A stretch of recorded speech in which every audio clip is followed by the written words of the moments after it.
Bonjour et bienvenue sur Crypto House. Comme la vidéo d'hier a eu pas mal de succès, en tout cas tous les commentaires ont été positifs, je vais recommencer aujourd'hui à parler d'une nouvelle que je trouve importante dans le monde des cryptos.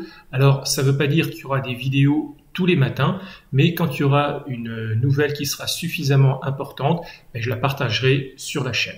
Alors aujourd'hui, on va parler de PayPal. PayPal, on en a déjà parlé en octobre 2020, quand PayPal a permis aux utilisateurs américains d'avoir un crypto wallet dans leur compte PayPal. Ça leur a permis, depuis octobre dernier, d'acheter et de vendre des cryptos. Alors ça, c'est la page américaine qui pour l'instant n'est pas encore, c'est un service qui n'est pas encore disponible en Europe, mais on voit, on peut acheter, on peut stocker et vendre des cryptos, oui, avec PayPal. Mais c'est pas du tout la nouvelle du jour, parce que la nouvelle du jour est dans la continuité de ça, mais c'est encore plus important par rapport à l'adoption des cryptos dans le monde, sachant que PayPal, c'est aujourd'hui un des plus gros moyens de paiement répandus dans le monde. Aujourd'hui, donc, il y a PayPal qui annonce que vous allez pouvoir, en tout cas les Américains dans un premier temps, vont pouvoir payer des biens et des services avec des cryptos en utilisant leur compte PayPal. Ça, c'est vraiment la grosse nouvelle. Ce qui est intéressant, c'est qu'ils sont liés à 29 millions de marchands. On a ici leur CEO qui dit que on va pouvoir payer avec des cryptos de la même façon qu'on paye avec une carte de débit ou alors une carte de crédit.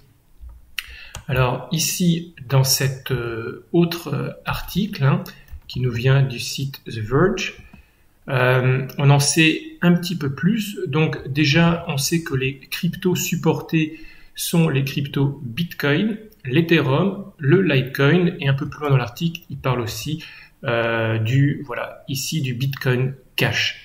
Alors, ce qui est aussi intéressant, c'est que ça va être sans frais de transaction additionnels. Alors, je ne sais pas comment ils font ça, mais donc, si vous avez un article à 100 $, que vous avez 100 $ de Bitcoin, vous allez payer juste les 100 $ sans des frais de transaction. Alors qu'on sait que quand on paye en carte de crédit, il y a toujours 2-3% qui sont absorbés par les plateformes, mais n'empêche que c'est quand même des frais à payer par les marchands. Alors, en fin de compte, comment ça va se passer? C'est-à-dire que au moment, alors là, ce qui est bien, c'est qu'on a une photo du wallet.